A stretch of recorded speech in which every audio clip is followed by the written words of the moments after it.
con eso queremos también presentar al profesor Adolfo Mendoza Leive, sociólogo boliviano, diputado por el Movimiento al Socialismo +, profesor de pregrado y posgrado, fue asesor del Pacto de la Unidad, Organizaciones Indígenas y Populares en el proceso constituyente de Bolivia, miembro de la Asamblea Constituyente del 2006 al 2007, legislador de la primera Asamblea Plurinacional de Bolivia como primer senador del departamento de Cochabamba.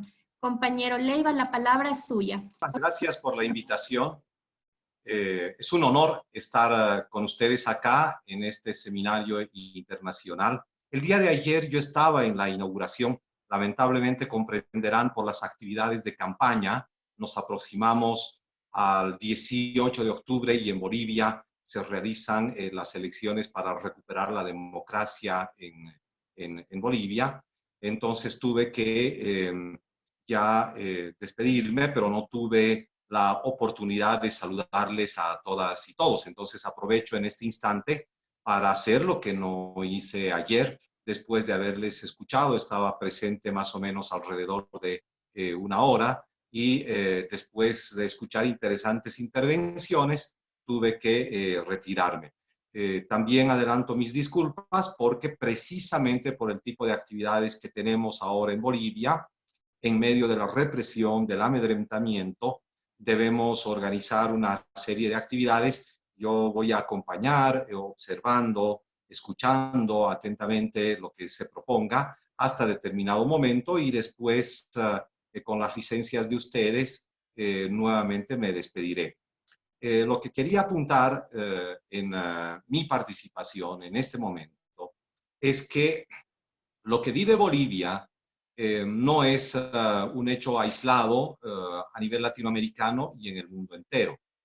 Lo que está sucediendo con la crisis del COVID-19, que es en el fondo el retrato virológico de la crisis del capitalismo tardío, es algo que se repite con características más o menos precisas en cada una de nuestras formaciones sociales. A partir de consideraciones generales, yo voy a aterrizar en el caso boliviano para que más o menos se entiendan las tendencias en juego que, por lo menos desde mi punto de vista, están presentes en Bolivia. Ya es un lugar común decir que la vida no va a ser la misma después de esta pandemia. El capitalismo tampoco lo va a hacer. Y la organización de los poderes a nivel internacional tampoco lo será. Y también está en juego la propia reconfiguración de las viejas formas de estatalidad del Estado capitalista, de un Estado que todas y todos ya reconocemos no solamente como capitalista, sino como un Estado colonial, un Estado patriarcal y un Estado confesional. Son cuatro características frente a las cuales hay tendencias a nivel internacional y una de ellas fue la propuesta de las compas y los compas del Ecuador, que junto con Bolivia, Nepal y otros movimientos populares del mundo entero, naciones y pueblos indígenas originarios y campesinos del mundo entero, formulan a partir de la necesidad de construir un Estado plurinacional. Pero precisamente estas condiciones también han variado con la crisis mundial actual, sobre la que existen precisiones, yo diría, en términos de las distintas dimensiones de lo social. Por un lado, en la dimensión económica, luego la dimensión social, luego la dimensión política y finalmente la dimensión ideológica. En el análisis que pretendo formular, no solamente visualizo aquellas tendencias conservadoras, sino también las alternativas que podemos tener en los pueblos del mundo entero a partir del internacionalismo. En la dimensión económica está visto que se juegan dos tendencias a nivel mundial, dos fuertes tendencias y una que está siendo muy impulsada por las transnacionales, por el imperialismo norteamericano y por los gobiernos de derecha en Europa y secundados estos gobiernos por gobiernos reaccionarios y gobiernos de corte liberal en América Latina, en África. Estas tendencias son la de la concentración, una nueva forma de concentración de la riqueza a partir de la propia crisis sanitaria que hemos vivido. La acción de las transnacionales no se ha dejado esperar. Vemos qué es lo que está ocurriendo con Tesla y el señor Musk. Vemos también lo que ocurre con Apple. Vemos lo que ocurre con Monsanto y sobre todo con la industria farmacéutica, que obviamente ha encontrado un nuevo refugio para la renovación de la concentración de capital internacional. Esta tendencia a la concentración de la riqueza tiene una contraparte, una tendencia a considerar más bien la oportunidad de la crisis del COVID-19 para generar políticas de redistribución de la riqueza. Y aquí hay un conjunto de tendencias, desde socialdemócratas hasta otro tipo de políticas muy clásicas en el mundo entero, pero que tienen en común aquello. Tienen en común el intento de enfrentar la tendencia de la reconcentración de la riqueza hacia políticas de la redistribución de la riqueza. Yo quiero hacer nada más referencia, un punto específico como ejemplo, a la solicitud de no pago de la deuda externa y de moratoria a los créditos generados por los países, especialmente en el caso de América Latina, generados por la pandemia, estos créditos que se dieron a nuestros países para enfrentar. Pero se trata de una discusión que también la hemos vivido en los años 80 del siglo pasado en América Latina. No se olviden que Fidel habló mucho del no pago de la deuda externa, pero en estas condiciones, la crisis múltiple que vive el mundo entero puede refocalizar esta tendencia a la redistribución de los ingresos y evitar el pago de la deuda externa para atender las crisis de nuestros estados-nación y con una lógica también de la redistribución. Ahora bien, ¿cómo esta dimensión económica, con estas dos tendencias fuertes, una a la reconcentración de la riqueza y otra para la lógica de la redistribución, cómo estas operan en Bolivia? Por un lado, existe una lógica del saqueo del patrimonio nacional a partir del golpe de Estado del 20 de octubre del año pasado. El gobierno que tiene Bolivia en este momento es un gobierno de facto, es un gobierno de tinte dictatorial impresionante. Es un gobierno que, además de haber afectado los derechos sociales, empieza ya a un programa de renovación de la política de privatización y de entrega de nuestros recursos naturales a las transnacionales. Hay varias información que se puede utilizar al respecto, pero detrás de todo esto se esconde la tendencia a la concentración de la riqueza expresada también a nivel mundial, pero en el caso boliviano, a partir del criterio de la acumulación originaria de capital con base en la piratería que implica el saqueo del patrimonio de las bolivianas y de los bolivianos. Para quienes pensaban que la acumulación originaria de capital era un asunto de los primeros tiempos del capitalismo, esto hay que ponerlo en duda y hay que revitalizar entonces la discusión que planteó Marx para el entendimiento de la acumulación originaria de capital. El saqueo y la piratería como formas de acumulación originaria de capital en Bolivia que les permita a las élites económicas y a estos, yo les llamo por su nombre, ladrones del patrimonio nacional, conectarse de otra manera con las transnacionales y el capital financiero internacional. En la dimensión política, es posible también encontrar al menos dos tendencias en juego. La primera tendencia a la concentración del poder y a la reducción del alcance incluso de las democracias liberales.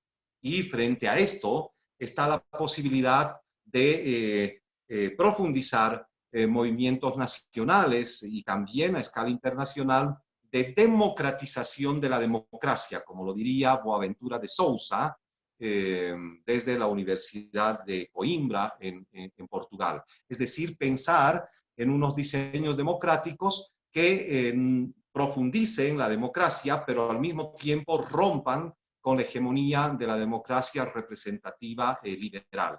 ¿Cómo se expresa esto en el caso boliviano? En el caso boliviano hay una tendencia a armar un modelo de democracia muy parecido al de la transición de las viejas dictaduras hacia las democracias. Son los conocidos como los regímenes híbridos, que tienen una fuerte carga autoritaria y que utilizan el ropaje democrático formal para ejercer la dominación. Un buen ejemplo, criticado ahora en Chile, por supuesto, es del resultado de este régimen híbrido, es que por mucho tiempo Pinochet fue un senador vitalicio. Esto respondía a estos regímenes híbridos en la transición de las viejas dictaduras hacia las democracias. Me temo que algunos indicadores de estos elementos del régimen híbrido también se encuentran en Brasil con Bolsonaro, y en el caso de Bolivia se encuentran con el régimen actual de facto de Yanine Áñez, y una de las opciones electorales que proviene de uno de los sectores fuertes de la oligarquía boliviana, que es el señor Camacho. Estos personajes intentan disputar al pueblo boliviano un sentido de democracia el 18 de octubre, porque el 18 de octubre en Bolivia sí se eligen autoridades, pero más allá de elegir autoridades, está en juego el estilo, la forma de gobierno en democracia. Hay una segunda tendencia en el caso boliviano de esta restricción democrática que encontramos también a nivel internacional, incluso de la propia democracia liberal, y es el de las democracias tuteladas. Recortar el alcance de la soberanía en nuestros países, rescatar algo de los estados de bienestar, de la tradición más antigua, de los sectores conservadores, de la socialdemocracia, y rearmar el modelo democrático a partir de frenos a la participación popular y una democracia restringida a las viejas élites políticas. Este modelo de democracia tutelada es un modelo que también puede encontrarse con ejemplos en el mundo entero, pero en Bolivia está representado por el señor Carlos Mesa. No nos olvidemos que el señor Carlos Mesa, actual candidato de una agrupación que se llama Comunidad Ciudadana, fue vicepresidente de Gonzalo Sánchez de Lozada en pleno auge del gobierno neoliberal, de los gobiernos neoliberales en América Latina. El señor Sánchez de Lozada renunció y huyó de Bolivia, se quedó como sucesión constitucional el señor Carlos Mesa y entregó el país a Evo Morales el año 2005, a principios del año 2006, un país quebrado, un país que no tenía ni la más absoluta posibilidad de generar bienestar para las bolivianas y bolivianos. Bueno, este señor es uno de los que representa este modelo de democracia tutelada en el caso boliviano. Y finalmente está la tendencia contrapuesta a estos dos modelos, que es la de la democracia intercultural y la democracia partidaria, que está en la Constitución del Estado Plurinacional de Bolivia y que combina democracia representativa con democracia directa y democracia comunitaria. Bueno, me detengo allí en estas dos dimensiones. La otra, insisto, es la dimensión social, con restricción de derechos por un lado y por otro lado ampliación y ruptura con la vieja comprensión de los derechos humanos, y finalmente la variable o la dimensión cultural en torno a la cultura del individualismo frente a las decisiones de las tradiciones colectivistas de las naciones y pueblos, especialmente indígenas, en el mundo entero. No voy a entrar al detalle de estas otras tres dimensiones, me quedo simplemente allí relatando las tendencias internacionales que nosotros encontramos desde Bolivia y cómo éstas se expresan también en nuestro país, fundamentalmente en términos políticos y en términos económicos. Un apunte al margen, un pie de página. Esto está reconfigurando la estatalidad del Estado moderno capitalista, frente al cual está, desde la perspectiva de las naciones y pueblos indígenas, la posibilidad de construir un Estado plurinacional. Y está trastocando las bases del Estado capitalista, pero para su nueva reproducción en términos de dominación, porque hemos pasado de la juridización de la política al lawfare, que son dos figuras en realidad liberales para explicar una tercera circunstancia que es mucho más perversa, y es la judicialización de los derechos sociales y los derechos colectivos de sectores subalternos y naciones y pueblos indígenas, originarios, campesinos en el mundo. Entonces, así como los estados no van a repetir la lógica del capitalismo antes de la crisis, esta es una oportunidad para arremeter contra el Estado capitalista, colonial, patriarcal y confesional en transformación interna, o finalmente, con base en esa actitud, postular la transformación de la propia estatalidad a nivel nacional y pensando en la patria grande latinoamericana y, por supuesto, con una perspectiva internacionalista.